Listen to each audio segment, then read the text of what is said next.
के इतिहास में आज हम लोग अध्ययन करने वाले हैं प्रागैतिहासिक काल के बारे में। प्रागैतिहासिक काल के बारे में पूरा विस्तार से अध्ययन करेंगे। प्रागैतिहासिक काल को पाषाण काल भी कहा जाता है।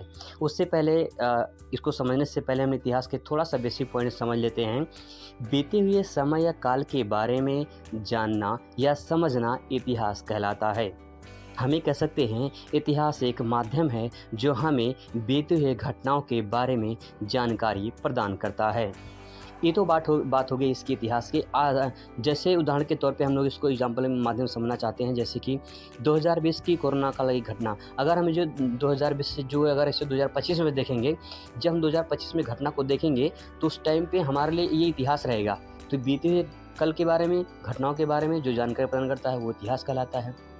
प्रागैतिहासिक काल की बात करें तो प्रागैतिहासिक काल यानी प्राग का अर्थ होता है पूर्व, अर्थात हम कह सकते हैं पहले की घटना।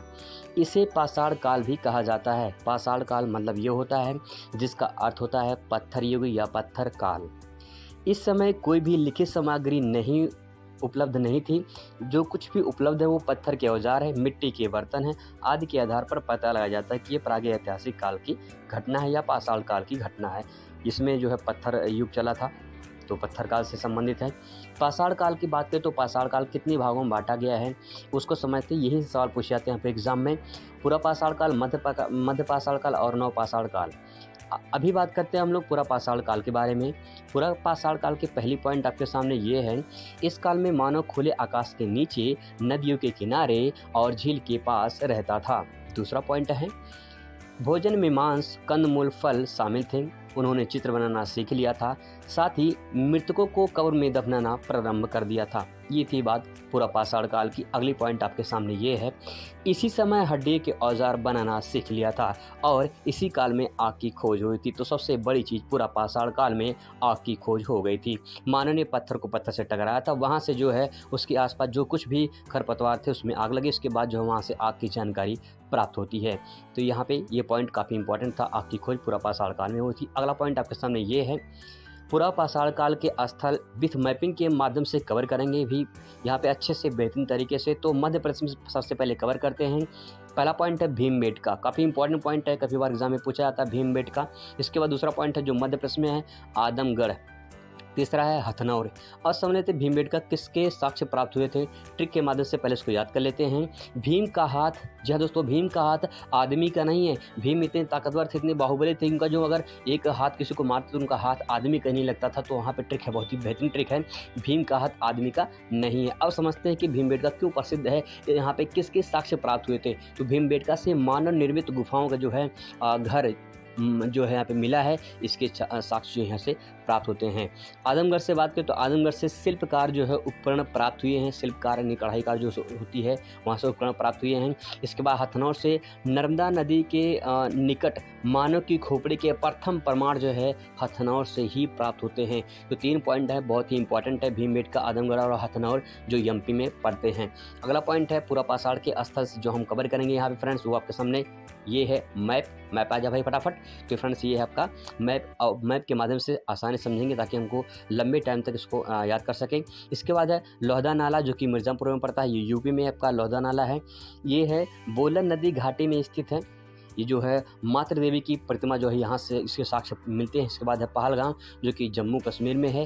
पहलगाम से जो साक्ष्य मिलते हैं वो है हाथ की कुल्हाड़ी, यहाँ से काफ़ी इंपॉर्टेंट है, ये जो है इंपॉर्टेंट पॉइंट है, हाथ की कुल्हाड़ी साक्ष्य प्राप्त होते हैं। इसके बाद है आपका नेवासा और चिरकी जो है महाराष्ट्र में पड़ता है। यहाँ पे उच्च कोटि के उपकरण प्राप्त हुए हैं और इसके साथ साथ जो है ये महाराष्ट्र में है। तो ये इंपॉर्टेंट पॉइंट है। इसके बाद पल्लवरम है जो कि आपके तमिलनाडु में, जो कि मद्रास में, चेन्नई पड़ता है। भारत में सर्वप्रथम हाथ का कुल्हाड़ी के प्रमाण जो है यहीं से प्राप्त होते हैं, पल्लवरम से। इसके बाद जो है अगला पॉइंट आपके सामने। अब बात करेंगे फ्रेंड्स मध्य पाषाण काल की। मध्य पाषाण काल में कौन कौन से इंपॉर्टेंट पॉइंट है उसको कवर करते हैं। इस काल के औजार छोटे पत्थरों से बने हैं, इसको सूक्ष्म पाषाण भी कहा गया है। तो औजार यहाँ पे पहले पूरा पाषाण काल में बड़े थे, यहाँ पे छोटे हो गए। इसके बाद जलवायु में थोड़ा परिवर्तन हुआ और घास एवं वनस्पतियों के मैदान विकसित हुए और घास खाने वाले छोटे छोटे जानवर जैसे खरगोश, हिरण, भेड़, बकरी, गाय आदि जो है इसकी जो है उत्पत्ति हुई। इसके बाद मानव इसी समय सर्वप्रथम कुत्ते को पालना जो है शुरू किया था, तो सबसे पहला जो पालतू पशु था उसका कुत्ता था।